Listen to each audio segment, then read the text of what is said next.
Ay silipin natin ang mga naganap sa 43rd Alumni Philippine National Convention ng isang Catholic school na ginanap kamakailan lamang na may temang Hope for the Future, Engaging Bosconian Generations Towards Sustainable Development. Panoorin po natin to.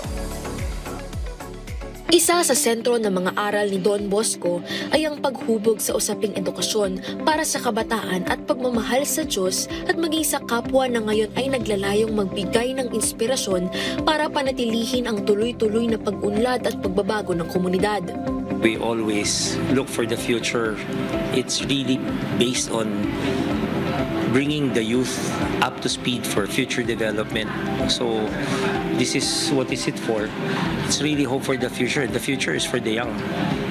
And it focuses on sustainability and focus on how us Bosconians will be able to help each other in promoting environment protection. Nagkaroon din ng iba't ibang plenary sessions at workshop na tumalakay sa mga isyong may kaugnayan sa sustainable development, social responsibility at ang papel ng alumni sa pagtulong sa kabataan at komunidad. Ang mga sesyon ay pinangunahan ng mga eksperto at alumni na may malalim na kaalaman sa mga nabanggit na larangan.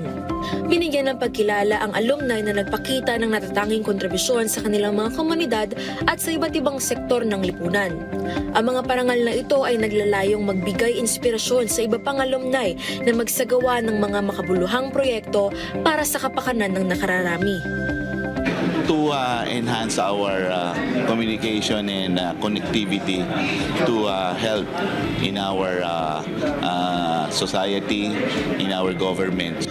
Ang naturang pagsama-sama ng alumni ay isang patunay na buhay ang espiritu at patuloy nitong misyon sa paghubog ng kabataan para sa susunod na henerasyon at sa pagsusulong ng makatarungan at maunlad na lipunan.